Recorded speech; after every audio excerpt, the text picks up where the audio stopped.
আমাদের 5-6 ভাই বোন ছিলাম। তারপর মানে আমার বড় 2 বোনকে বিয়ে দিছে, তারপরে 2 ভাই, তারপর মানে আমি পঞ্চম, তারপরে আমার ছোট বোন। জন্ম জেলা কোথায় আপনার? জি, জন্ম জেলা লালমনিরহাট। লালমনিরহাটে। আচ্ছা।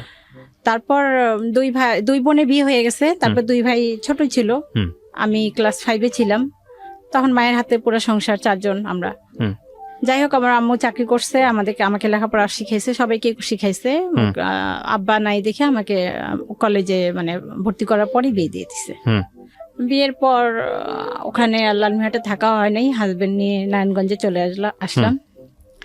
এখানে তো বেবি হলো, ছেলেটা হইলো রিফাত, যাকে নিয়ে বলতে চাচ্ছি। ও হওয়ার পর 8 বছর পর আর একটা ছেলে হইলো। আর রিফাতের বয়স এখন 25 বছর, আর একটা ছেলে বয়স এখন 17 বছর। রিফাত যখন ক্লাস 10-এ পড়ে, রিফাত ছোটবেলায় খুব ভালো ছিল, খুবই ভালো, শান্তশিষ্ট, ভদ্র, ব্রেন ভালো ছিল। ক্লাস 10-এ ওঠার পর ও আর স্কুলে যায় না। টেস্ট দিছে, টেস্ট পরীক্ষা যখন দিবে তখন আর ও স্কুলে যায় না, হঠাৎ করে। হ্যাঁ, তো আমরা জানতাম না। ওর ক্লাসমেটরা এসে বললো যে আন্টি ও স্কুলে যায় না। ও কি ব্যাপার, ও তো সকালে স্কুলে বের হয়ে যায়, বিকালে 4টার সময় ঠিকই বাসায় আসে।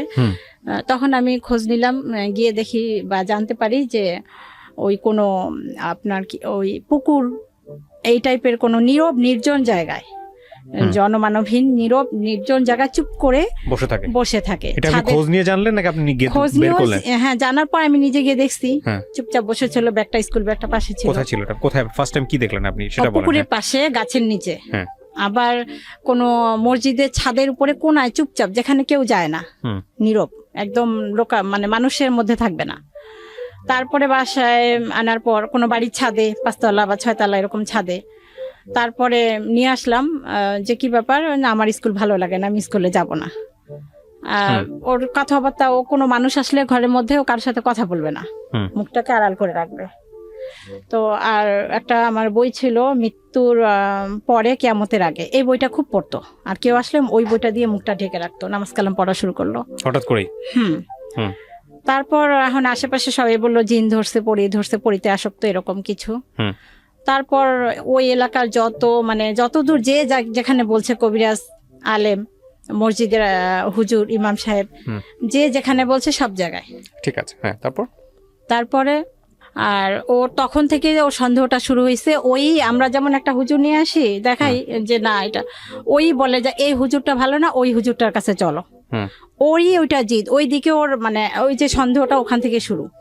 ওটাই ওর মনে করতেছে যে ওইটাই ঠিক হবে। তারপর আবার সেখানে যাই, আবার এরকম টিভিতে যদি দেখে বা রেডিওতে কোথাও শুনে যে টিভিতে এরকমের অ্যাড থাকতো যে চট্টগ্রামের হুজুর বা ওই যে 7তলা এরকম হুজুর থাকে, কিস্তিতে ইয়া করে, ওগুলা দেখে ওইটার জন্য অস্থির, মানে বাসায় ওইটা নিয়ে আমাদের সাথে হইচই করতো। ওইটা একরকমের জিদ হয়ে গেছে ওর, আবদার বা বায়নাগুলো মিটানো, এটা একরকমের, ওটা না করলেই বাসার মধ্যে অশান্তি সৃষ্টি করতো, বকাবকি করতো, গালাগালি করতো। তারপর ওইরকমই করার পর দেখি যে না, আমার কাছে মনে হলো যে এটা তো ওর শরীর সবকিছু ঠিক আছে, অথচ এরকম বলতেছে। আমি আবার হুমায়ুন আহমেদের বই পড়তাম, সাইকোলজি। তখন আমার কাছে কেন যেন মনে হলো এটা কোনো মনের রোগ হইতে পারে, এরকম কিছু। তারপর ওই যে চট্টগ্রামের কোনো হুজুর টিভিতে যদি অ্যাড দেখে যে অমুক হুজুরের কাছে বা ওইরকম কোনো ইয়ার কাছে গেলে ভালো হবে, ওইটার জন্য বায়না করতো, প্রচুর বায়না করতো। তারপরে ওকে আমরা নিয়ে আসলাম যে না, ঢাকা পপুলার নিউরোলজি ডাক্তার দেখাইলাম। আচ্ছা। ওখানে দেখানোর পর উনি যে মেডিসিনগুলা দিল, তারপর ওগুলি 2-3 দিন খাওয়ার পর ওর মানে একটা সাইড এফেক্ট থাকে, যেটা আগে বুঝতাম না, এখন বুঝি। বমি টমি করতো, গ্যাসটা হতো, এরকম অজ্ঞান হয়ে পড়ে থাকতো, খুব প্রচুর বমি টমি করতো, আর শরীর এত মানে উইক দেখা যায় তো এতটাই।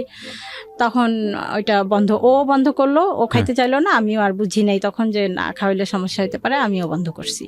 যে ছেলে এরকম হলো, যে না তাহলে মনে হয় মানুষ যেটা বলে জিন পড়ে এরকমই কিছু হতে পারে। তারপর আবার ওই আর একটা বায়না করলো কি, যে ওর মুসলমানি করানো হয়নি। আমরা ছোটবেলায় যে মুসলমানিটা করছি, এটা এক ধরনের ওর মানে সন্দেহ, যেটাও সন্দেহ করবে ওইটাকেই। হ্যাঁ, আপনাদের ছোটবেলায় যেটা হয়েছে সেটা ওর মনে করতেছে ঠিক নাই, ও মনে করতেছে যে ও যেটা মনে করবে ওটাকেই সঠিক মনে করে, যে সেটা ওর পরের বিষয়। আপু কি বললো ঠিক নাই? হ্যাঁ, হয়নি, আবার নতুন করে করতে হবে। আচ্ছা। তো বুঝাইলো, বুঝে না, ঠিক আছে কোথায় করবা? তখন একটা ফার্মেসির লোককে দেখাই দিল, সেই লোকের কাছে ওর বাবা নিয়ে গেল। ওই লোক ওই দিন বিকালে ছিল না, হ্যাঁ। তখন আর আব্বু বললো এই লোকটা নাই, তাহলে আরেকটা ফার্মেসির দোকান পাশে আছে, ওনাকে দেখাই। তো ওনাকে দেখাইছো, উনি বলছে ঠিক আছে কালকে নিয়ে আসেন, 1000 টাকা লাগবে। ঠিক আছে, এটা আরো 7-8 বছর আগের ঘটনা। হুম। তারপর ও পরের দিন রাত্রে ও আসছে, ও সকালে ওর আব্বু ডিউটিতে যাবে 8টার সময়, ও বকতেছে ওর আব্বুকে, বাজে বাজে বকা দিতেছে। যেগুলো কখনো করে নাই। হ্যাঁ, যে তুই আমাকে নিয়ে গেলি না, মানে যত রকমের রাপ ভাষায় বলা যায়, যেগুলো উচ্চারণ করা আমার পক্ষে সম্ভব না। তো ওর আব্বু বলতেছে আমি তো নিয়ে গেলাম, সেই লোক ছিল না, আমি কি করব বলো। এই কথা বলার সাথে সাথে ও উঠে ওর আব্বুকে মানে গেট দিয়ে বের হইছে, এরকম বের হইছে, একটা ঘুষি দিছে। হ্যাঁ, যেটা কখনো এর আগে করে নাই। 7-8 বছর আগের গল্প। 10 বছর আগে বলতে গেলে। হঠাৎ করে ঘুষি দিছে, ও খুবই ভালো ছিল, হঠাৎ করে এরকম ঘুষি, আর ওর ঘুষির আওয়াজটা এমন হয়েছিল 3 তলা থেকে সবাই চলে আসছে। ওরে বাবা, এত বৃষ্টি আওয়াজ হয়েছিল, এত মানে মনে হয়েছিল যে ওর সাথে 10 জন মানুষ ওর সাথে পারবে না। মানে চেহারা দেখার পরে ওর সামনে যে ওকে এসে আটকাবে, এই সাহসটা কারো হয় নাই। সবাই দূরে থেকে দেখতেছে, এমন একটা ভাবমূর্তি ওর ভিতরে চলে আসছে। কেউ সবাই দূরে আছে, আমরা বলতেছি যে আপনারা ধরেন না কেন, ধরেন ওর আব্বুকে মারার চেষ্টা করতেছে। তখন আমি কি করছি, ও এইদিকে তাকায় আছে, ওইদিকে ওর আব্বুর সামনে, আমি পিছন থেকে মনে হলো যে যাই হোক আমি একটা লাঠি দিয়ে ওর মাথায় আঘাত করি, নাইলে ওকে থামানো যাইতেছে না, মানে আরো মারবে এরকম অবস্থা, এরকম একটা ওর আব্বুর সাথে ইয়া করতেছে। তখন আমি পিছন থেকে, ও কিন্তু এইদিকে তাকায় আছে, আমি লাঠি নিয়ে আসছি, ও ওইদিকে ওর আব্বুর সাথে কথা বলার পর মোচড় দিয়ে আমার লাঠিটা নিয়ে আমাকে মারতে আসছে। আচ্ছা, এই জন্য এইসব বিষয়ে মানুষ বলে যে জিনের ইয়া এরকম। আসলে কিছু মানে এমন কিছু মানে বিষয় দেখছি, মানে যেটা আসলে লজিক্যালি হওয়ার কথা না, সেটা চলে আসে ওর অ্যাটিটিউডের মধ্যে। আজকের এই গল্পটা খুব সেনসিটিভ একটা গল্প, একটু মনোযোগ দিয়ে শুনবেন শেষ পর্যন্ত, কারণ উনি যেই বিষয়টা নিয়ে এখানে কথা বলছেন, উনি সাফারার এবং ওখান থেকে ওভারকাম করেছেন। তো আমার মনে হয় যে সবার একটু মনোযোগ দিয়ে শোনা উচিত, কারোর সন্তানের যাতে এই রকম সমস্যা হলে বা পরিবারের মেম্বারদের যদি এরকম সমস্যা হয়, আজকের এই গল্পটা থেকে আপনারা অনেক বড় একটা সাজেশন পাবেন। জি, তারপর কি হলো? তারপর ও আমাকে যখন মারতে আসলো, আমি তো ও জানি যে ও একটা মাইর দিলে আমি শেষ, কিভাবে যেন কেউ একজন এসে ধরে আটকাইতে পারছে তখন ওকে, ওর আব্বুই মনে হয় আসছে সাহস করে। তারপর আমি চিন্তা করলাম যে না, এ সম্ভবত গাঁজা টাজা খাইছে, নাইলে এরকম উত্তেজিত হবে কেন, এরকম কোনো নেশা টেশা করছে, চলো আমরা একে পুলিশে দিয়ে আসি। তারপর আমরা ওকে নিয়ে থানায় গেলাম, মানে ও ছিল ও ছিল ওর আব্বু সহ থানায় গেলাম। ওনারা বললো যে থানায় যে যাচ্ছেন ও কি জানতো যে আমাকে থানায় নিয়ে যাওয়া হচ্ছে? হ্যাঁ জানতো। আচ্ছা, তা ও কি বলতেছিল? ও কিছুই না, ওর কোনো ভয় ভীতি, কোনো ফিলিংস, কোনো আবেগ কিচ্ছু নাই। আচ্ছা, একটা রোবট।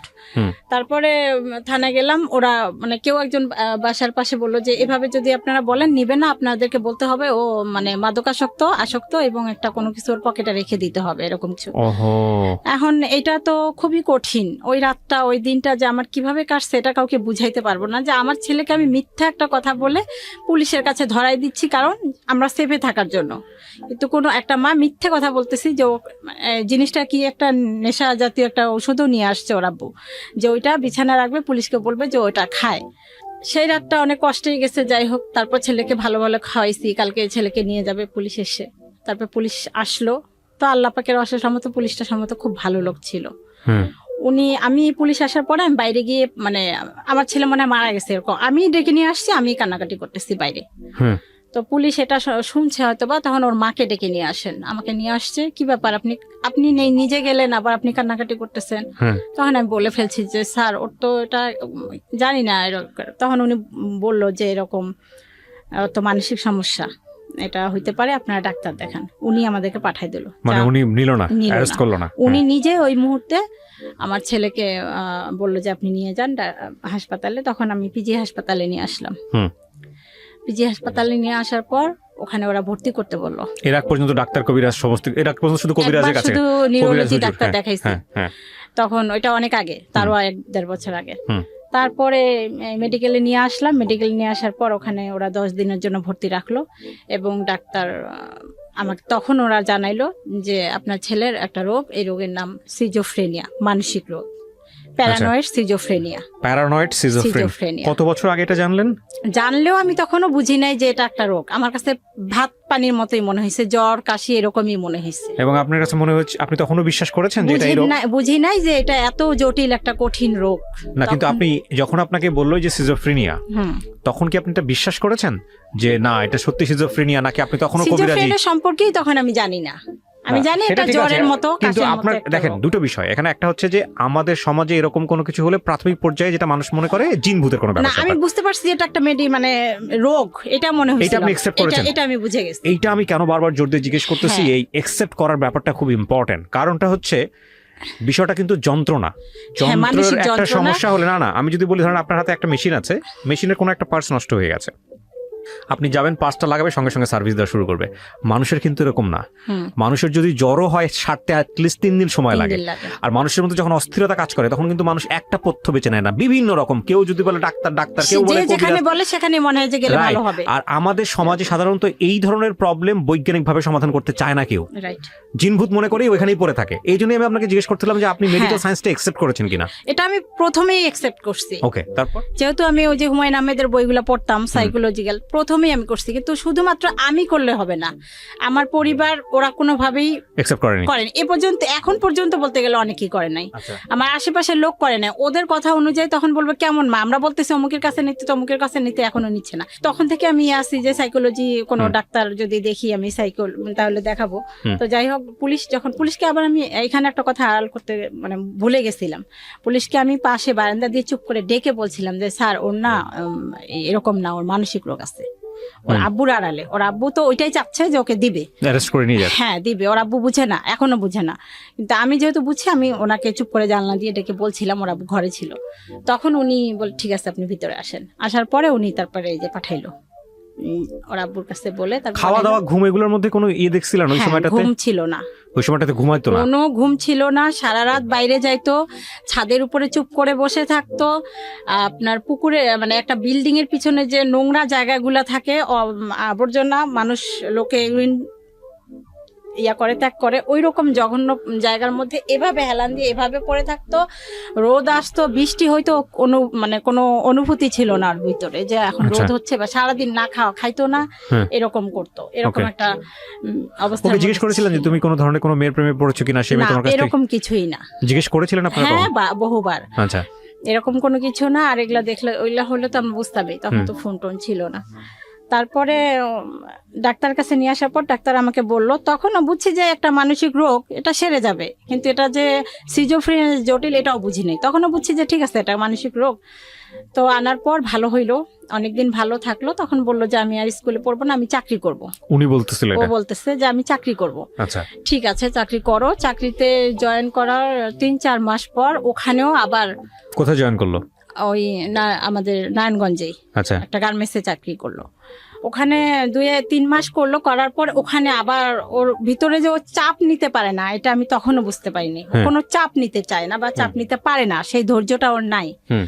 তখন ও ওখানে চোখ বড় বড় করে আর ছাদের উপরে উঠে, এই সূর্য থাম, এই সূর্য তুই ওঠ, আর এই দেখ আমি সূর্যকে খাচ্ছি, আমি সূর্যকে এখন গিলে খাবো, এরকম কথা বলতো। ওই যারা ওর অন্যান্য স্টাফ ছিল ওগুলা দেখে মালিকের কাছে বলার পর ওকে না করে দেয় যে এই ধরনের কেন কথা বলে। ওকে, হ্যাঁ। আর ওই পিএম বা যারা উপরে আছে, আপনাকে তো আমি চিনি, আপনি হযরত মুহাম্মদ সাল্লাল্লাহু আলাইহি ওয়াসাল্লাম আমলের সেই লোক, আপনি তো আবু বকর, হ্যাঁ আসসালামু আলাইকুম বলে পায়ের মধ্যে লুটায় সালাম করতো, এরকম করতো। আর বাসায় যখন নিয়ে আসলাম রাত্রেবেলা, পাগল যেটাকে বলে, মানে পাগলই রাস্তার মধ্যে যেরকম উস্কো খুস্কো, ওইরকম একটা চাদর হেসরাইতে হেসরাইতে যাইতো। আর কি ব্যাপার বাবা, তোমার চাদরটা তুমি সারা রাস্তায় ঝাড়ু দিতে দিতে নিয়ে আসতেছো, এরকম ময়লা হইতেছে, এগুলি পবিত্র মাটি, এগুলি পবিত্র ধুলা, এই জন্য আমি এগুলা সঙ্গে নিয়ে আসতেছি। এরকম তুমি কে, তোমাকে তো আমি চিনতেছি না, তুই কে রে? ওর ভাইকে বলতেছে, ওর বাবাকে বলতেছে তুই কে, আমাকে বলতেছে তো তোমাকে আমি চিনতে পারতেছি, তুমি আমাকে জন্ম দিছিলা, এই জন্য তুমি সেই হিসাবে তুমি আমার মা, তুমি আমাকে এই পৃথিবী জন্ম না, তুমি আমাকে এই পৃথিবীতে আনছো, এই জন্য তুমি আমার মা, তা তোমাকে আমি ছাড়বো না, চিন্তা করো না, তোমাকে আমি জান্নাতে নিব। ও নিজেকে খুব মানে বিরাট বুজুর্গ বা পীর এরকম কিছু একটা ভাবতো। দেখেন এরকম কথাবার্তা বললে তো মানুষ এমনিতেই মনে করবে যে ওর সাথে জিন আছে। হ্যাঁ। তারপরে আমরা রান্নাঘরে কাজ করতেছি, ও কেউ গেল এমন ভাবে আসসালামু আলাইকুম বলে, মানে জিনেরই কণ্ঠ, এমন একটা মোটা কণ্ঠ, এরকম ভয়ঙ্কর কণ্ঠ শুনে যারা পাশাপাশি আরো থাকি তারা সবাই চলে আসে। সবার জীবনটা অতিষ্ঠ হয়ে গেল না, ভিতরে খুব ভয় থাকা, তটস্থ থাকা। আপনাদের ফ্যামিলি মেম্বারদের কি অবস্থা ছিল এই সময়? ফ্যামিলি মেম্বার বলতে আমি তো অল টাইম ওর সাথে, ওর আব্বু তো সকালে যায় রাত্রে আসে 11টা। আর ভাই বোন, আর বাকি ভাই বোনগুলো? ছোট ছেলেটা তখন স্কুলে পড়তো, এই যে এইটা, ওর বাইরের দিকে অত ইয়া নাই। তারপরে এরকম করলো, তারপরে চাকরি চলে গেল নারায়ণগঞ্জে, চাকরি চলে গেল। তারপর আরেকটা কোথায় যেন ও নিজেই ঢুকলো। আচ্ছা। ঢুকার পর বলল, তুমি আমাকে বিষ খায় মারতে চাও, ভাতের সাথে বিষ দিছো বা শরবতের সাথে পানির সাথে, এরকম করছিলেন নাকি এরকম? তোমাদের ওইটা তখন করি নাই। বাট আপনি জীবনে এরকম একটা স্টেপে গেছিলেন? এখন করতেছি, এখন করতেছি। ওইটা তখন করি নাই, এখন বলবো এটা পরে। তো ভাতের সাথে পানির সাথে বিষ মিশাইতেছো, ওষুধ মিশাইতেছো, এগুলা তো তোমার কাছে আমরা থাকবো না, আমি থাকবো না। 1 মাস পরে যখন বেতন পাবে, ওই তার আগের দিন বলতেছে 6 তারিখে বেতন পাবে, 5 তারিখে আমি তোমাদের সাথে থাকবো না, আমি অন্য একটা মহিলার বাসায় ঠিক করছি, ওখানে থাকবো, ওখানে খাবো। তোমরা আমাকে ভাতের সাথে ওষুধ মিশায় মারতে চাইতেছো, তুমি আমার ক্ষতি করতে চাইতেছো। ভাতের সাথে কি ওষুধ মেশাতেন ওই সময়টাতে? মেডিসিন দিতেন? না, তখন মিশাইতাম না। আচ্ছা। তখন ওগুলা বুঝতাম না। আচ্ছা। তো আমাকে ক্ষতি করতে চাইতেছো, আমাকে পানি পড়া খাওয়াইছো, ওই যে কবিরাজ টবিরাজ এসব পানি পড়া খাওয়া। আমরা তখন বলতাম, তোর বাবার কোনো সম্পত্তি আছে নাকি, বা তোর তো কোনো সম্পত্তি নাই, যদি সেই সম্পত্তি থাকতো সেই জন্য আমি হয়তো বা করতাম। কোন কারণে করব বাবা তুমি বলো, বুঝানোর চেষ্টা করতাম। ও কোনো কাউন্সিলিং এর কাজ হতো না। সত্যি যেদিন বেতন পাইছে সেই দিন রাত্রে আর বাসায় আসে নাই। তো সারা রাত তো টেনশনে, আমরা খুঁজে কোথাও পাই না, কোথায় গেল। তো ভাবলাম যে যেহেতু বেতন পাইছে, কালকে অবশ্যই চাকরিতে যাবে। চাকরির স্থলে গেলাম, গার্মেন্টসে কাজ করতো, গার্মেন্টসে চলে গেলাম। গার্মেন্টসে আমি গেলাম, গেটের দারোয়ানের সাথে অনুরোধ করে বললাম যে ও আসবে, আমাকে একটু এখানে বসতে দেন। ওনারা আমাকে বসতে বললো। তারপর ছেলে আসলো, আর আমি ওর আব্বুকে জানাই রাখলাম, তুমি কিছু লোকজন নিয়ে আসবা, ওকে ধরে নিয়ে বাসা যাইতে হবে। তারপর যে ওর আব্বু লোকজন নিয়ে ওকে ধরে নিয়ে বাসায় আসলো। বাসায় আসার পর ওই যে টাকাটা নিয়ে নিলাম আমরা, কারণ টাকাটা থাকলেই তো আরো এদিক ওদিক গিয়ে নষ্ট করবে। নিয়ে নিলাম, সেইটাই হচ্ছে বড় অপরাধ। কেন টাকা নিলাম? ওই 6,000 না, ওর কাছে 6 লাখ টাকা। ওটা এখনো বলে কেন টাকা নিচ্ছ। আচ্ছা। তো সেই জন্য 2-3 দিন পর এলাকার একটা গুন্ডা টাইপের কবির নামে এক লোক, আমার নামটা ঠিক মনে নেই, কবির নামটাই দিলাম। তো ওটাকে গুন্ডাই বলে এলাকার মধ্যে সবাই। ওনার কাছে গিয়ে বিচার দিচ্ছে যে অমুক, আমার হাজবেন্ডের নাম, মানে ওর আব্বুর নাম এবং আমার নাম ধরে বলছে যে ওরা আমার টাকা নিছে। আচ্ছা। তখন ওরা কারা, ওদেরকে তুমি কিভাবে চেনো? ওদের বাসায় আমি থাকি। তারপরে সেই লোক ওর আব্বুকে ডাক দিছে। ওই লোক যেই জায়গায় থাকতো, একটা মাঠের উপর 3 তলা একটা ছাদের উপরে, আমরা যেটা এলাকায় শুনতাম যে উনি গাঁজা টাজা মদ এই টাইপের কিছু খায়, এবং ওই মাঠ দিয়ে যদি, মানে এলাকার মানুষের ভাষা অনুযায়ী যেটা শুনতাম, যে কোনো মেয়ে ওই রাস্তা দিয়ে গেলে উনি তাকে ধরে, বা কোনো মানে কোনো লোক মোবাইল টোবাইল নিয়ে গেলে ছিনতাই করে, এই টাইপের কিছু শুনতাম। ওই লোক ওর আব্বুকে ডাক দিল রাত্রে 11টার সময়, যে আমার এখানে আসো। ওই 3 তলা, ওই নির্জন মাঠের এক কোণ, ওই বিল্ডিংটা, ওখানে 3 তলার আব্বুকে নিয়ে গেছে। যে তুই এই ছেলের টাকা নিছিস কেন, এরকম একটা ধমক টমক দিছে, মারবে এরকম কিছু। তোর আব্বু বলে, এই তো আমার ছেলে টাকা আমি নেবো না, আর ওর একটু সমস্যা আছে, এখন ওকে টাকা দিলেও থাকবে না, বা চলে যাবে, কোনো একটা নষ্ট করবে, বা গাঁজা টাজা কিছু খাইতে পারে। তখন আমাদের ধারণা ছিল গাঁজা টাজা কিছু খায়, এরকম কিছু। তো এই জন্য আমাদের সাথে রাফ বিহেভ করে, এরকম কিছু। তারপরে সেই লোক বললো, তোমার ছেলে কি প্রমাণ আছে? এখন আপনি বলেন যে, তারপরে উনি বললো যে ওর মার কাছে যান। তখন উনি বললো যে ঠিক আছে, আমি আসতেছি, পরের দিন আপনারা যান। তারপরে উনি পরের দিন আমার কাছে আসলো। আচ্ছা। সেই লোক আসার পর তখন আমাকে দেখার পর ছেলের কাছে পরে আমার সাথে কথা বললো। কথা বলার পরে চলে যাওয়ার পরে আশেপাশে আরো 2-1 জন, আমি এখন ওনাকে কিভাবে প্রমাণ দিব যে এটা আমার ছেলে? কেন, আপনাদের কোনো ফ্যামিলি ছবি নাই ওই এলাকায়? আমি ছেলেকে 10 বছর, ছেলেকে প্রমাণ করার কি আছে? আশেপাশের লোকজনকে জিজ্ঞেস করলি তো? হ্যাঁ, ওই ছেলে তো ওইখানে জন্ম হয় নাই। আচ্ছা। জন্ম হয়েছে চৌধুরী বাড়ি, আমি থাকি নারায়ণগঞ্জ। আচ্ছা। চিটাগাং রোড চৌধুরী বাড়ি ওদিকে। ওকে। আর ওখানে ওকে নিয়ে গেছি 10 বছর বয়সে। সেই বয়স থেকে যারা চিনে তারাই। আমি আমাকে আমার ছেলের পরিচয় দেওয়ার জন্য আরেকজন লোকের কাছে পরিচয় দেওয়ার প্রমাণ দিতে হবে, এমন একটা কঠিন সিচুয়েশন। তখন আমি বললাম যে আমি ওদেরকে ছোটবেলায় নিয়ে আসছি, অমুকের কাছে গিয়ে আপনি জিজ্ঞাসা করেন। উনি জিজ্ঞাসা করছে। এরপর ছেলে প্রতিদিন ওই লোকের কাছেই যায়। আচ্ছা। সারাদিন থাকে না, রাত্রে থাকে না। ওর আব্বু আর আম্মু সারা রাত খুঁজি।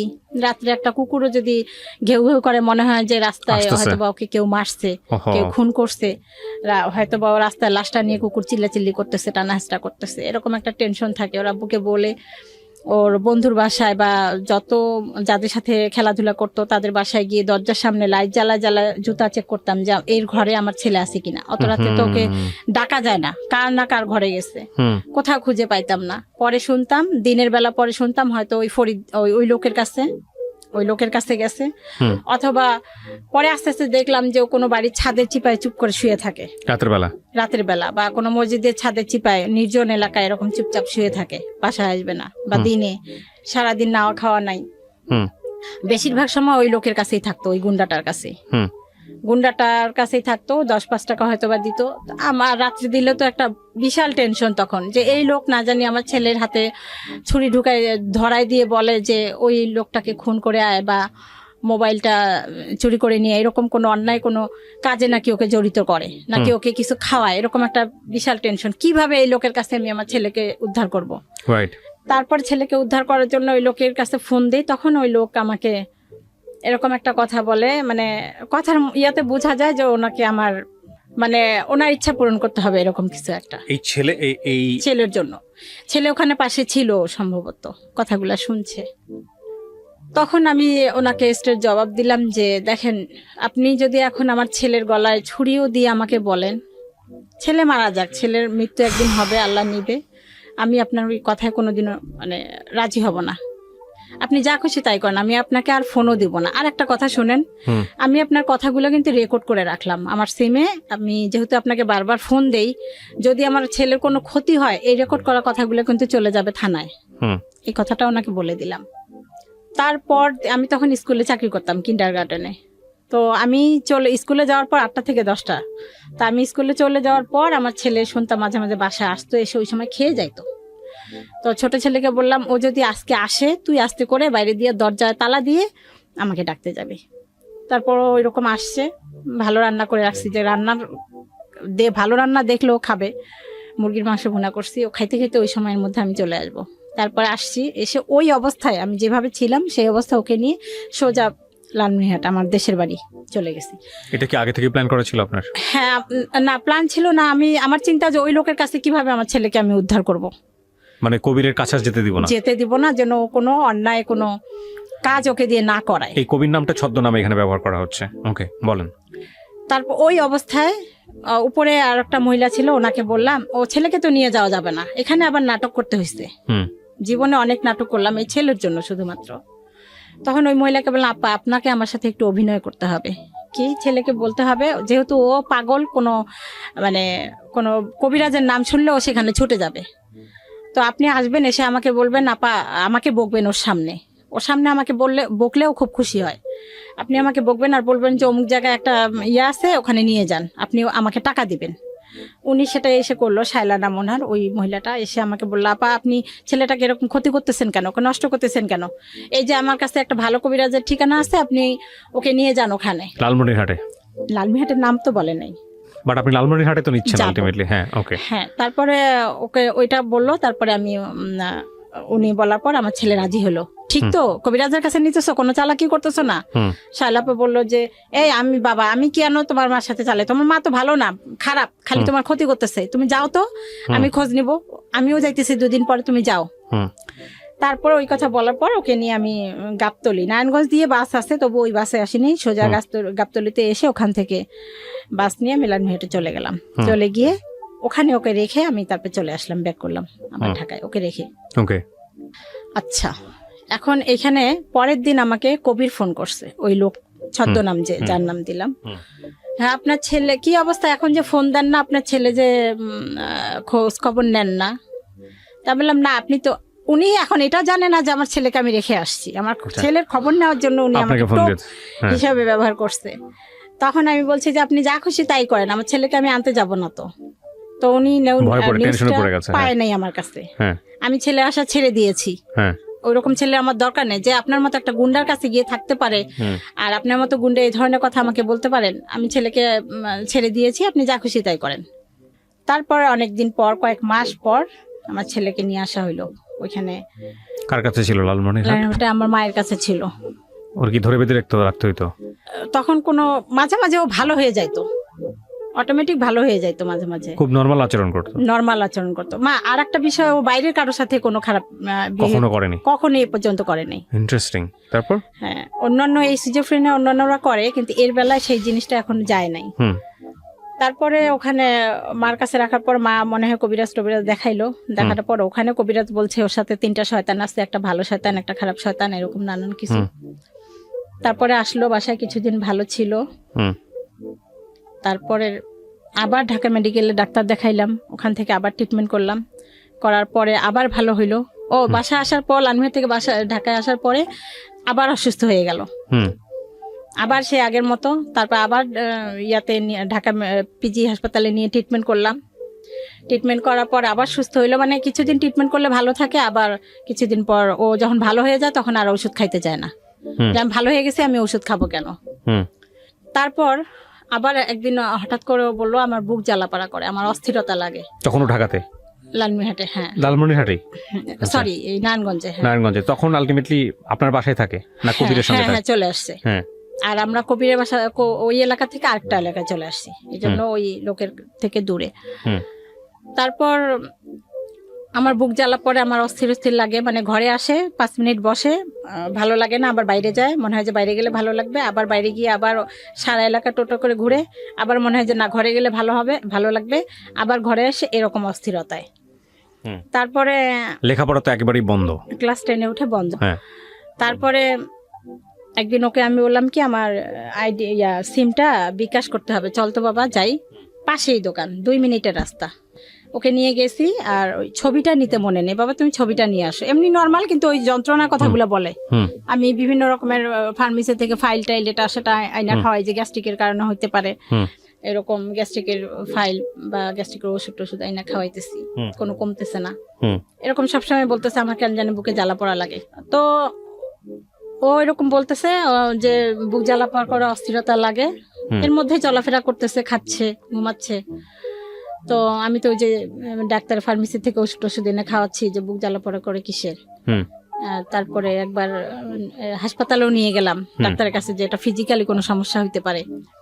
সেখান থেকেও গ্যাস্ট্রিক ওষুধ টষুধ দিল, পেট ব্যথার ওষুধ দিল, কিছু হচ্ছে না। ওই নর্মাল ভাবেই চলাফেরা করে, কিন্তু ওই কথাগুলো বলে আমার ভালো লাগে না, অস্থির লাগে, আমার কেমন জানি লাগে, অস্থির অস্থির। তারপরে আমি ওকে নিয়ে যখন সিমের দোকানে গেলাম, ও বললো যে ছবি লাগবে, ছবি নিতে বাসায় আসছে।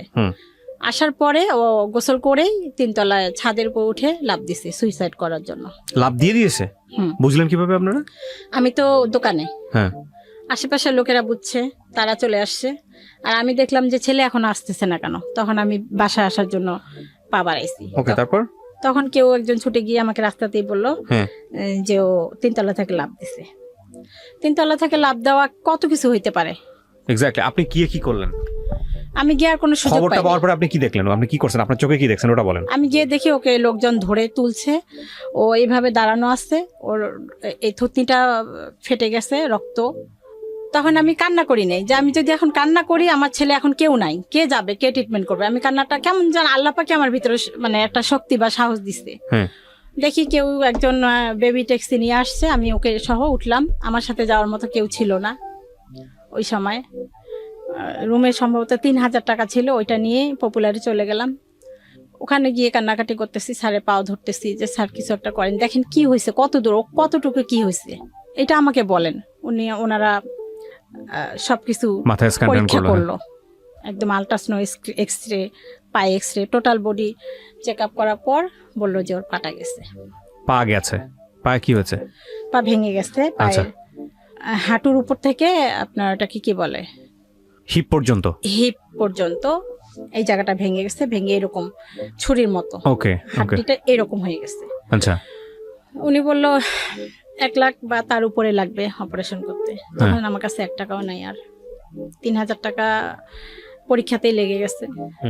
তারপরেও ওকে আমি নিঃশ্বাস বন্ধ করে যে না একটা সিএনজি, তখন অতক্ষণে ওর আব্বু চলে আসছে, ওকে নিয়ে বললো তাহলে আপনারা যদি টাকা নাই তাহলে পঙ্গুতে নিয়ে যান।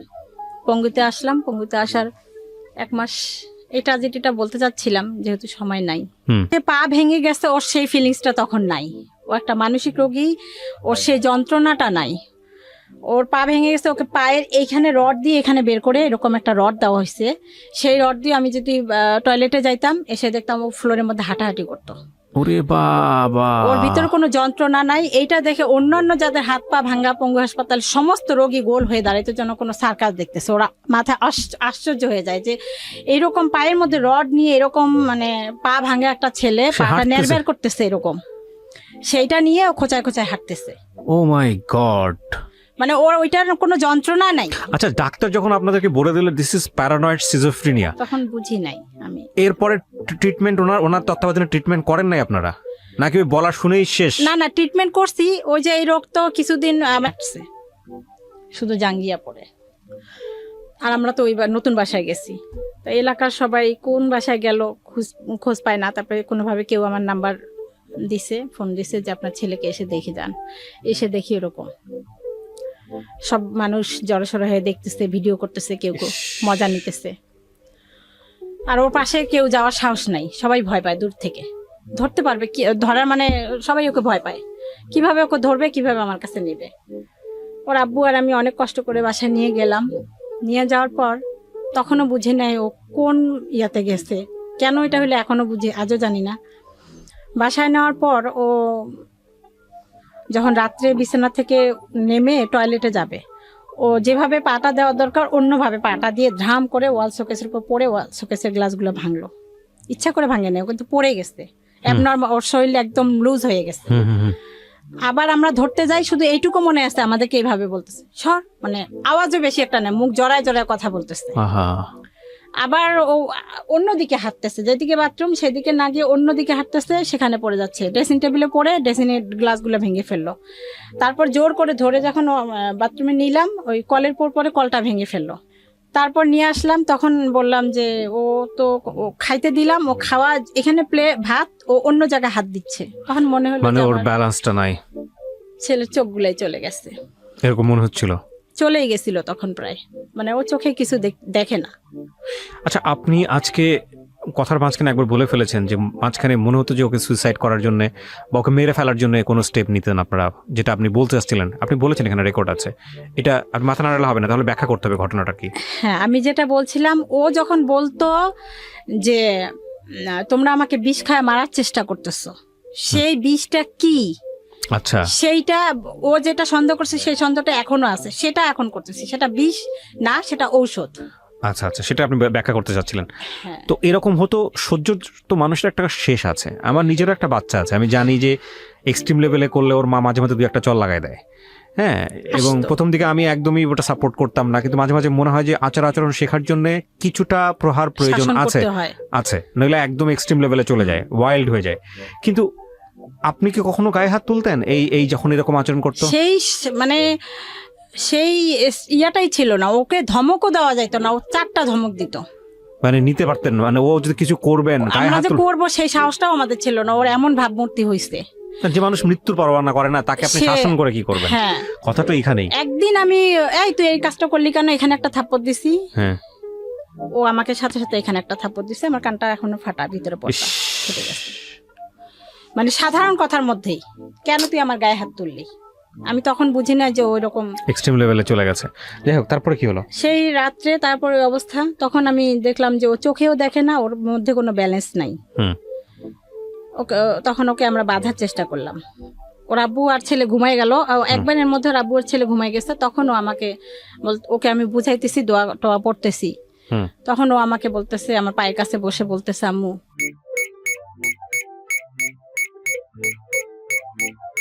প্রিয় দর্শক এবং শ্রোতা, আপনারা এটা খুব এক্সট্রিম লেভেলের একটা ব্যাপার, যেটা আসলে ইট ক্যান বি এক্সপ্লেইন। আমি আজকে এই গল্পটাকে এভাবে আপনাদের সামনে উপস্থাপন করছি এই কারণে যে এগুলো আসলে আমাদের গণমাধ্যমে সেভাবে আসে না বা এগুলো নিয়ে তেমন কথাবার্তাও হয় না। আমাদের মেইন স্ট্রিম গণমাধ্যম বলি বা যাই বলি না কেন, সেই জায়গাগুলোতে আমরা আসলে মোটা দাগে যেসব জিনিস নিয়ে ব্যস্ত থাকি, সেই সব জায়গার চেয়েও যে আরও অনেক গুরুত্বপূর্ণ বিষয় অনেকভাবে আসতে পারে, সেই জায়গাটিকে আমি বরাবরের মতো আমার রেডিও ক্যারিয়ারে খুব সিরিয়াসলি দেখানোর চেষ্টা করেছি। সেরকম একটা গল্প এটা, যে কারণে আমি কোনো বিষয়ে আপনাদেরকে মানে বুঝতে বাকি থাকে এরকম কোনোভাবে উপস্থাপন করছি না। আমি শুধু দেখানোর চেষ্টা করছি যেটাকে উনি প্যারানয়েড সিজোফ্রেনিয়া বলছেন বা এই জাতীয় রোগ বলছেন, সেটা হলে একটা মানুষ, পরিবারের একটা রক্তের বন্ধনের মানুষ, সে কি পরিমাণ অমানুষ হয়ে যেতে পারে বা কি পরিমাণ ওয়াইল্ড হয়ে যেতে পারে, কি পরিমাণ তাকে কন্ট্রোললেস অবস্থায় আপনারা চিন্তা করতে পারেন, সেই অবস্থা বোঝানোর জন্য আমি গল্পটা এভাবে উপস্থাপন করছি। এতে করে কেন ভেবে উপস্থাপন করছি সেটার একটা ব্যাখ্যা আমি এখনই দিয়ে রাখছি, যাতে করে আপনার পরিবারে যদি কেউ এরকম হয় ইনিশিয়াল স্টেজে, আপনারা যাতে প্রপার ট্রিটমেন্ট নিতে পারেন, বা যদি এরকম স্টেজে চলেও যায়, কিভাবে আপনি কিওর করবেন তাকে, কিওর করার জন্য আপনাকে কি পরিমাণ ধৈর্য, শক্তি, সাহস নিয়ে লড়াই করতে হবে, যে লড়াই কোনো অর্থেই যুদ্ধক্ষেত্রে লড়াইয়ের চেয়ে কম শক্তি সম্পন্ন না, সেরকম একটা লড়াইয়ের সাহস যেন আপনি আজকের এই গল্প থেকে পেতে পারেন। So this is a very important story. বলেন তারপর। তখন দেখলাম যে ওর চোখটাও চলে গেছে, ও নড়তেও পারতেছে না। তখন ওকে আমি শিকল দিয়ে বেঁধে রাখলাম এবং তখন আমি নেটে সার্চ দিলাম যে এই 4টা ওষুধ ওকে খাওয়াচ্ছি, এগুলো আসলে কি। তখন আমি নেট ইউজ করা শুরু করছি মাত্র, তার আগে এতদিন করি নেই। ওর ওই রোগের কারণে, ওই যে পা ভাঙলো, ও তখন আমি নেট, মানে সবাই রক্ত আমি পাচ্ছিলাম না, ওর পা যখন ভাঙলো কেউ রক্ত কোথাও পাচ্ছিলাম না। অন্য অন্য বেডে সবাই দেখি ফেসবুকে ছাড়তেছে রক্ত দিচ্ছে, তখন আমার হলো যে না, আমিও ফেসবুক ইউজ করবো, এরকম সমস্যায় পড়লে যেন রক্তটা করতে পারি। তারপর আমি নেটে সার্চ দিয়ে দেখলাম যে একটা ওষুধ আসতো, ওইটা যদি বেশি খাওয়ানো হয়ে যায় তাহলে চোখের জ্যোতি চলে যেতে পারে, সেই রকম হতে, মানে দুর্বল হয়ে যায়, কোনো শক্তি থাকে না শরীরের। তো দেখলাম সেই ওষুধটা ও দিনে 4 বার করে খাচ্ছে, ও নিজেই খাচ্ছে, ও তো আমাদের কথার মধ্যে থাকে না, নিজেই হরহর করে খাচ্ছে। সাথে সাথে ওষুধগুলো সরাই ফেললাম, সব ওষুধ খাওয়া নিয়ে বন্ধ করলাম। কিছুদিন পর স্বাভাবিক হওয়ার পর ওই ইঞ্জেকশনটা শুধু দিতাম, মাসে 21 দিন পর একটা ইঞ্জেকশন হয়, সেটা দিতাম। ওষুধ আর খাইতেও চায় না, ও কোনোভাবেই খাইতে চায় না।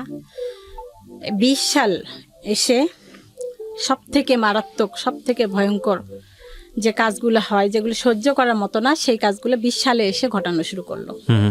মার্চ মাস থেকে ও সম্পূর্ণ, এতদিন আমরা জানতাম যে হয়তো বা গাঁজা টাজা খায় এই জন্য এরকম করে, কিন্তু মার্চ মাসে সম্পূর্ণ লকডাউনে 3 মাস ঘরে ছিল, একটা সিগারেটও খায় নাই, তারপরেও ঘরের জিনিসপত্র ভাঙচুর, এতদিন ভাঙে নাই। এখানে আরো একটা ঘটনা আমি বলতে ভুলে গেছি। ওই যে ওই বাসায় যখন এই ঘটনাটা হইলো, সেদিন পরের দিন সকালে বাড়িওয়ালা এসে দেখে আমার ঘরের জিনিসপত্র ভাঙচুর।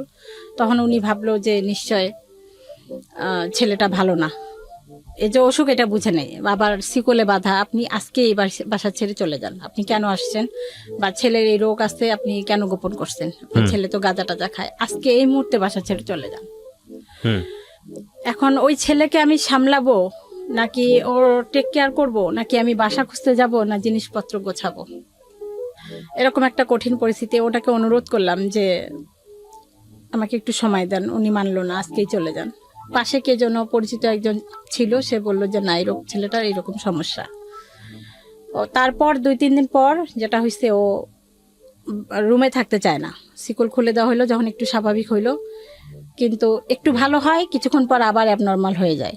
ওই পাশে অন্য কারো বাসায় গিয়ে খাবারের যে ডুলি থাকে, রুমে ঢুকে খাবার ডুলি থেকে ভাত বের করে নিয়ে খায়। ওর ধারণা ওইটা আমাদেরই ঘর, কিন্তু ওই যারা ওই বাড়ির লোক তারা মনে করছে যে ও কোনো মানে কি বলে ওগুলাকে, ছিনতাইকারী বা কোনো কিছু হইতে পারে, মানে চুরি টুরি করে যেগুলি, এরকম কিছু চোর টোর হইতে পারে। ওকে ধরে মারধর শুরু করছে। তারপরে পাশে একটা পরিচিত লোক, ও আরই ওকে মারতেছে কেন, ওর তো সমস্যা আছে, উনি বুঝছে, যার যে পরিচিত লোকের চোখে, তখন ওই লোকে ওকে ছুটায় আমাদের বাসায় নিয়ে দিয়ে আসছে। ওকে আমরা আটকায় রাখতে কোনোভাবেই পারি না। তারপর 20 সালে এসে যে এরকম মারাত্মক অবস্থা, ভাঙচুর করে, আমাকে বলে তোকে বটি দিয়ে টুকরা টুকরা করে মেরে ফেলবো, মানে খুব ভায়োলেন্ট, খুবই মানে অস্বাভাবিক আচরণ হয়ে গেছে। আমার ওর আব্বুকে মারতে চায় ছুরি দিয়ে, কোনোভাবে ওষুধ খাবে না, অনেক কষ্টে মানে হাসপাতালও আসবে না, ওষুধও খাবে না। অনেক কষ্টে যখন হাসপাতালে নিয়ে আসলাম যে স্যার ওকে ভর্তি করেন, ও বাসায় মারামারি করে, আমার ছেলেকে মারছে, রক্তাক্ত অবস্থা, তাও আরো মারতেছে, গলা টিপে ধরছে, রক্ত পড়তেছে, মাথা ফেটে গেছে, ছোট ছেলেকে মারছে। ওর আব্বুকেও মারধর করে, আমাকেও মারতে আসতে চায়। টিভিটা নিয়ে একদম ছুঁড়ে আমার দিকে ফেলতে গেল, আমার মাথার উপরে টিভিটা নিচে পড়ে গেল। মোবাইল ইচ্ছা মতো বেশ কয়েকটা মোবাইল ভেঙে ফেলছে। এত উদ্ধত, এত মানে এখন আর কোনোভাবে কন্ট্রোল করা যায় না। 20 সালে এসে কোনোভাবেই আর ওকে কন্ট্রোল করতে পারতেছি না, চূড়ান্ত পর্যায়ে চলে গেছে। ওকে প্রিয় শ্রোতা, ছোট্ট একটা বিরতি নেবার আগে আপনাদের সবার জন্য বলছি, ঢাকা এফএম এর আরো একটি ইউটিউব চ্যানেল যেখানে আপনারা আমাদের এই অনুষ্ঠানগুলোর ভিডিও কন্টেন্ট দেখতে পাবেন। আপনারা সবাই চ্যানেলটি সাবস্ক্রাইব করুন। আমাদের চ্যানেলটির ঠিকানা হচ্ছে www.youtube.com/ilovedhakafm। আমার এই অনুষ্ঠানগুলোতে যদি আপনি অংশগ্রহণ করতে চান, আমাদেরকে ফোন করবেন। আমাদের ফোন নাম্বারটি হচ্ছে 09611904904। আমি আবারও বলছি 09611904904। ওকে, ছোট্ট একটা বিরতি। জীবন গল্প।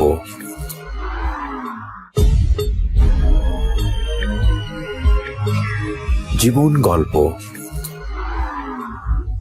Welcome back once again. প্রিয় শ্রোতা, আপনারা শুনছেন জীবন গল্প। আমি আরজি কিবরিয়া আপনার সঙ্গে রয়েছি। আমার এই অনুষ্ঠানগুলোতে যদি আপনি অংশগ্রহণ করতে চান, আমাদেরকে ফোন করবেন। আমাদের ফোন নাম্বারটি হচ্ছে 09611904904। আমি আবারও বলছি 09611904904। ওকে, আমরা যেখানটায় ছিলাম তারপর হাসপাতালে নিয়ে আসলাম, মানসিক হাসপাতালে, অনেক কষ্টে।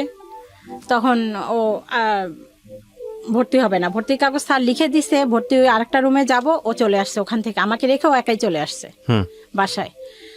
এরকম করে একটা মাসে 4 বার এই মানসিক হাসপাতালে আসা হয়েছে। আচ্ছা। আর কোনো বাসেও আসবে না, রিজার্ভ সিএনজি বা এরকম কিছু। এই মুহূর্তে এসে ওর আব্বুরও চাকরি চলে গেছে। আমি আমার প্রাইভেট টিউশনি কিছু করতাম, সেগুলো বলতে গেলে স্কুল বন্ধ থেকে বাদ। আমরা একেবারেই বলতে গেলে পথে নেমে গেছি। তারপরেও নিজেরা যেভাবেই চলি, যেভাবেই খাই, ছেলের ট্রিটমেন্টের জন্য অনেক কষ্ট করে এদিক ওদিক টাকা ঋণ করে ওকে মানসিক হাসপাতালে ভর্তির চেষ্টা যখন 4 বার আসা যাওয়া করলাম, কোনোভাবেই হলো না। আর ওর আরও একটা জিদ যে আমাকে ফার্মেসি থেকে এই ফাইলটা এনে দাও, 300 টাকা 400 টাকা 500 টাকা, এই ফাইলটা এনে দাও, এটা খাবো, এটা 2 দিন খাই, আবার এটা এনে দাও। প্রচুর টাকা, প্রচুর ঋণ হয়ে গেল। কোনোভাবে আর পারতেছি না। তখন ফেসবুকে আমি একটু ছাড়লাম যে আমি আর কি করব, আর পারতেছি না। এখন হয়তোবা আমার নিজেকে শেষ করার মতো একটা পরিস্থিতিতে আমি চলে আসছি, এরকম একটা কিছু লিখছিলাম। তখন আমার ফেসবুকে কিছু মেয়ে ফ্রেন্ড এরা ওখানে পোস্টে কমেন্ট করছে যে আপু, আপনাকে অনেকদিন থেকে দেখি, আপনি প্লিজ লজ্জা পাবেন না, আমাদেরকে একটু নক দিয়েন। তখন নক দিলাম। ফারজান আহমেদ তনু আপু, উনি অস্ট্রেলিয়া থাকে, উনি 40,000 টাকা পাঠাইলো। সেই টাকা নিয়ে তারপরে ওকে কিছু ঋণ দিলাম। দেওয়ার পরে আরও একটা বোন পাঠাইলো 20,000 টাকা। এরকম 3-4 জন পরে 7-8 জন টাকা পাঠাইছে। সেই টাকা দিয়ে হাসপাতালে আবার আসলাম, এসে ভর্তি করলাম, পেইন বেডে ভর্তি করলাম। ওখানে 20 দিন রাখার পর ওরা রিলিজ করে দিতে যাচ্ছে। ওখানে হাসপাতালেও ঘটনা ঘটছে, অন্য যারা মানসিক রোগী তারা আমাকে মারছে, নার্স মনে করে মারছে না আপনাকে। হ্যাঁ, তো যেহেতু সময়টা কম তাই শর্ট করে বলতেছি, ওরটাই বলতেছি। তখন 20 দিন পর ওরা রিলিজ করে দিচ্ছে। আমি বললাম যে আপা, ও তো ডাক্তারকে বললাম যে ও তো ভালো হয়নি, আপনারা দেখতেছেন ভালো, কিন্তু বেডের মধ্যে আমার সাথে রাব বিহেভই করতেছে, ও কন্ট্রোলে আসে নাই, তো ও তো ওষুধ খাচ্ছে না, আপনার শুধু 3টা ওরা ইনজেকশন দিয়ে যায়, কিন্তু এসে ওষুধ খাওয়ায় না। ওষুধ খাওয়ার জন্য ওখানে ওই ঝড়ঝাপটা, ওষুধ খাবেই না। ওর বাসাতে তখন এই যে লাস্ট এই যে এই আসে, তুমি পানির মধ্যে আমি ওষুধ মিশাইছি, ভাতের মধ্যে ওষুধ মিশাইছি, পাতিল ভরা ভাত সব বাইরে ফেলে দিত, পাতিল ভরা মাংসের তরকারি সব বাইরে ফেলে দিত। মানে তখন ওষুধ মিশিয়ে খাওয়াতেন না? তখন খাওয়াই নেই। আচ্ছা, তখনও খাওয়াইনি, তখন ওইটাও বুঝিনি, ফেলে দিত। ওর সন্দেহ, আর এতগুলা ভাত আমরা সবাই খাবো, সেটা কিভাবে আমি ওষুধ মিশাবো? রাইট। দেখা যায় আমি রান্না করছি, দুপুরে একটু পরে খাবো, ও তার আগে খাইতে গেছে, খাওয়ার পরে বলতেছে তুই ভাতের সাথে ওষুধ মিশাইছিস কেন, বলে সব ভাত ফালা দিছে। এত অত্যাচার করার পর ওর গায়ে হাত তুলতেন না আপনারা? এটা আমি ইয়া নাই, ও মানে স্কোপ নাই ওকে একটা তুই ধমক দিয়ে কথা বলার স্কোপ নাই, এখনো নাই। এখন যে কন্ট্রোলে আসছে আলহামদুলিল্লাহ, এখনো নাই। যদি কখনো আবার আপনার কাছে আসতে পারি, ওকে নিয়ে দেখবেন একটা কোনো রকমের রাগ হয়ে কোনো কথা ওর সামনে বলা যাবে না, এখনো না। এখন আমাদেরকে মানে মানে খুব নম হয়ে থাকতে হয় ওর সামনে, খুব নীরব, খুব সাইলেন্ট এখনো। কিন্তু ডাক্তার তো আপনাদের কোনো না কোনো সাজেস্ট করেছিল, কোনো না কোনো কিছু বলেছিল, কিছু কি বলেছিল? ওষুধটা নিয়মিত খাওয়ায় যাবেন, লং টাইম আজীবন ট্রিটমেন্ট করতে হইতে পারে। ওষুধ খাওয়ার পরেও মাঝে মাঝে এরকম উত্তেজিত হইতে পারে, হবে। আর ওর সাথে ওর চাহিদাগুলো মানে ওর মতে থাকার চেষ্টা করবেন। ওর মতে থাকা মানেই টাকার খেলা। ও কোনো ড্রাগ নেয় পরবর্তীতে কি না। আইডেন্টিফাই করলেন? না না, ড্রাগ নেয় না। আচ্ছা, মানসিক হাসপাতালে যখন রাখলাম 20 দিন পর, তারপরে ওনারা রিলিজ করে দিল। দোষ হচ্ছে যে 2-1 দিন আমি বাসায় চলে আসছিলাম, ওরা গার্জিয়ান রাখতে বলে। ও বাইরে কারো মানে অন্য বেডের কারো কোনো ক্ষতি করে না, তারপরও গার্জিয়ান চলে গেল কেন? আমাকে বাসা সামলাইতে হবে, আমার টিউশনি ছিল, ওই জন্য রিলিজ করে দিল। নিয়ে আসার 7টা দিনও ভালো থাকলো না। তখন আমি এখন কি করব? আমাকে ভিখারি হইতেই হবে, কোনো উপায় নেই। আমি আবার ফেসবুকে কিছু ফ্রেন্ডদেরকে নক দিলাম, ওরা সাথে সাথেই বললো যে আপনি যে বলছেন এটাই বিশাল। ওনারা কেউ 10,000, কেউ 15,000 এরকম টাকা পাঠাইলো। ওই টাকা দিয়ে আমি রিহ্যাবিলিটেশন সেন্টারে রাখলাম। অনেকে বললো যে ও গাঁজা খায়, বা ওই সেন্টারে মানসিক রোগেরও ট্রিটমেন্ট হয়, প্লাস মাদকাসক্ত দুইটাই হয়।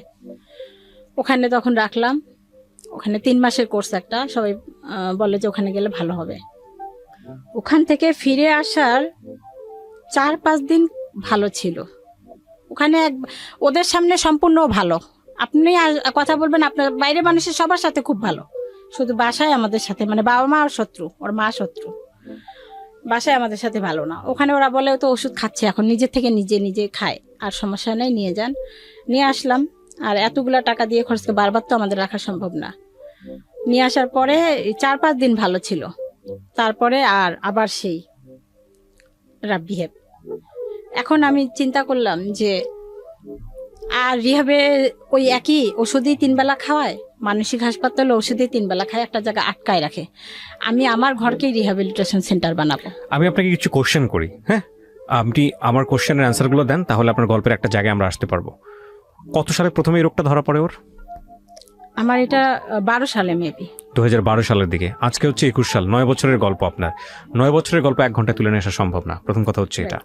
এবং 9 বছরের গল্পের আপনি যদি একটা দিনের অনুভূতি বর্ণনা করেন, এটা আপনার ঘন্টার পর ঘন্টা লাগবে, এটাও আমি জানি। এখন আমি যেটা বুঝতে পারছি যে ও সাময়িক সুস্থ অবস্থার মধ্যে আছে। ওর বয়স কত হয়েছে এখন আনুমানিক? 25 বছর। 25 বছর। ওর কি বিয়ে শাদী দেওয়ার চেষ্টা করেছেন? এখন করতেছি। এখন করতেছেন। সমস্ত কিছু জানিয়ে যখন আপনারা যান, স্টেপ নেন, তখন কি হয়? বিয়ের জন্য আপনারা কিভাবে স্টেপ নেন? লাইক পাত্রীপক্ষকে সমস্ত কিছু জানান, ওরা ব্যাপারে জানিয়ে তারপরে স্টেপ নেন? হ্যাঁ, ও রাজি? এটাই বলছি যে ও এখন মোটামুটি স্বাভাবিক পর্যায়ে আছে। তো আমি এমন একটা মেয়ে চাই যে মেয়েটা খেতে পারে না, এরকম যেই ঘটক তাকে বলছি যে এমন একটা অসহায় মেয়ে আমাকে এনে দেন, যে এসে যদি অনেক মেয়ে আছে যারা খেতেই পারে না, পরিবারে মা বাবা বা অন্য জায়গায় বিয়ে হয়ে গেছে, মানুষের বাসায় কাজ করে খাইতেছে, এরকম অনাথ নিয়ে আসেন, বা লেখাপড়া জানে না, আমি তাকে বাংলাটা শিখাবো, আরবিটা শিখাবো, তৈরি করে নিব আমার মতো। অন্ততপক্ষে যেন এটা ওর জন্য সোয়াব হয়, ওর জন্য ভালো হয়, আমার সোয়াব হবে। আমি তো আছি, আমার তো একটা মেয়ে নাই, মেয়েও লাগে। কিন্তু এখানে কথা হচ্ছে যে এরকম ফ্যামিলিতেও গেছে, তারাও নেয় না। আপনি সেটা বললেন, বাট আমি জানি না আপনার এই উদ্দেশ্য জায়গাটা, আমি জানি না আল্লাহ কার কপালে কি লিখে রেখেছেন, বাট আমি মনে করি এইভাবে চিন্তা না করে বরং অ্যাকসেপ্টেন্সের জায়গা থেকে নর্মালি ট্রাই করা উচিত। আপনার মনে হতে পারে যে একটা মেয়ে যে আসলে অনেক বেশি ঠেকা অনেক দিক থেকে, সে অন্তত এরকম একটা ছেলেকে মেনে নেবে, বিষয়টা এরকম না। বিষয়টা আসলেই এরকম না, বরং আপনি ফাইন্ড আউট করেন এরকম পরিবার, যে পরিবারে অন্তত এই রোগটা সম্পর্কে জানে, বা যারা অন্তত কোনো না কোনো স্টেজে সাফার করে গেছে, তারা রিলাই করতে পারবে। তো আমি নিঃসন্দেহে এটা একটা ভয়ঙ্কর রকমের যুদ্ধ। আমি গল্পের শেষে এসে কি মন্তব্য করবো আমি খুঁজে পাচ্ছি না। তবে কেউ যদি আপনাদের এই গল্প শুনে আপনার সঙ্গে কন্ট্যাক্ট করতে চায়, আপনি যদি তাকে অ্যাকসেপ্ট করেন, তাহলে লিবারেলি আমরা যেটা বলেছি অনুষ্ঠানের শুরুতে, আমরা সেই কাজটা করব, আমরা যোগাযোগ করিয়ে দিব। আর আমি আপনার সমস্ত কিছু এখানে পরিচয় গোপন রেখে, সমস্ত কিছু গোপন রেখে আমি এখানে উপস্থাপন করেছি। আমি চাই না কোনোভাবে আপনার সামাজিকতা ক্ষতিগ্রস্ত হোক। এবং মা হিসেবে আপনি যে কথাগুলো এখানে বলেছেন আপনার সন্তানকে নিয়ে, সেটা প্রশ্নাতীতভাবেই আমরা বিশ্বাস করব, কারণ মা তো মাই। বাকিটুকু আপনি জানেন কতটুকু সত্য কতটুকু মিথ্যা। তবে আপনি যে ব্যাপারটা বলেছেন যে প্যারানয়েড সিজোফ্রেনিয়া, এটা যদি কেউ গুগলে সার্চ করে, ইউটিউবে সার্চ করে, তাহলে খুব ভালো করে ধারণা পাবে যে আসলে কি হয় এটা হলে।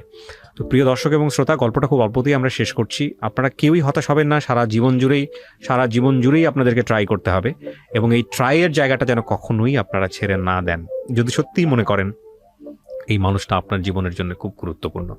কিছু বলার আছে শেষে আপনার? আমি এটাই বলবো যে এই রোগ যদি কেউ বুঝতে পারে কোনোভাবে যে তাদের পরিবারে কারো মানসিক সমস্যা আছে, তারা কোনোভাবে যেন ট্রিটমেন্টটা ছেড়ে না দেয়।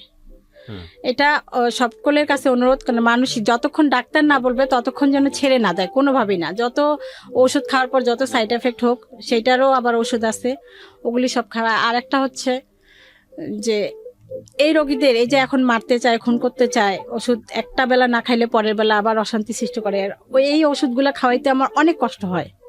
শিকল দিয়ে বেঁধে রেখে ওকে খাওয়াচ্ছি। এখন বাসায় আমি রিহ্যাবিলিটেশন সেন্টারের মতো করে নিছি, আশেপাশের লোকজনকে ডেকে ওকে শিকল দিয়ে বাঁধি, ও খায়, তারপর যখন নিস্তেজ হয়ে যায় তারপর শিকল খুলে দেই, এভাবে খাওয়াচ্ছি। কখনো এখন যেটা করতেছি ভাতের সাথে কখনো দিচ্ছি, ও বলতেছে এতদিন বলেই আসছে, এখনো বলতেছে, তবু আমি দিচ্ছি, দিয়ে দিয়ে ওষুধের সাথে স্যালাইনের সাথে বিভিন্ন কিছুর সাথে দিয়ে দিয়ে ওর ওষুধটা কভার করতেছি। বিধায় আলহামদুলিল্লাহ এখন অনেক মানে ভায়োলেন্ট ভাবটা কমে গেছে। তো বাকি যে নর্মাল যে আচরণগুলা, আমাকে বকাঝকা করা, আমাকে মানে খুন করতে চায়, আমাকে বকা দেয়, গালাগালি করে, এগুলি আছে। কন্টিনিউয়াসলি তো আপনি তো ওর সাথে থাকতেছেন অ্যাটাচমেন্টের জায়গাটা। যেহেতু এই রোগের কোনো মানে এই মানসিক রোগের কোনো পুনর্বাসন কেন্দ্র বাংলাদেশে নাই, শুধু 2টা হাসপাতাল, একটা মানসিক হাসপাতাল শ্যামলীতে আর একটা পাবনায়। শ্যামলীতে তো গার্জিয়ান থাকতে হবে, পাবনায় থাকবে না। পাবনায় দিও কি, আমি আমার আশেপাশে যাদের কাছে শুনলাম, ওরা পাবনা থেকে রিটার্ন এসে আজীবন ট্রিটমেন্ট করতেই হয়, আর ওরা ওষুধেই খাবে না। তাই সরকারের কাছে, মাননীয় প্রধানমন্ত্রীর কাছে আমার আকুল আবেদন, অনুরোধ যে এই ধরনের রোগীদের বাসস্থানের জন্য যেন একটা পুনর্বাসন কেন্দ্রের ব্যবস্থা করে। তাহলে আমার মতো এরকম অনেক মানে পরিবার আছে, তারা একটু স্বস্তি পাবে। কেউই চায় না যে পাকা রাস্তার মাঝখানে দাঁড়ায় থাকতে, যে এইখানে বাস আসতে পারে, ট্রাক আসতে পারে, সবসময় একটা আতঙ্কের মধ্যে থাকতে হয় ওকে নিয়ে, কখনো কোন কাজটা করে বসবে। একটু সময় বের করে আজকে আপনার কাছে আসছি, এর মধ্যে বারবার ফোন দিচ্ছি এবং ও ফোন দিচ্ছে, এটা আমার ভিতরে অনেক একটা টেনশন, না জানি কি করতেছে। আজকে ডাবল ওষুধ খাওয়াই আসছি এই জন্য, যেন কোনো কিছু না করে। ওকে, প্রিয় দর্শক এবং শ্রোতা, শেষ হয়ে হলো না শেষ, অদ্ভুত এক গল্প। এই গল্প হয়তো আজকে রাতে অনেকেরই ঘুম কেড়ে নেবে, তবে আমরা দোয়া করি কারো পরিবারেই যেন এরকম না হয়।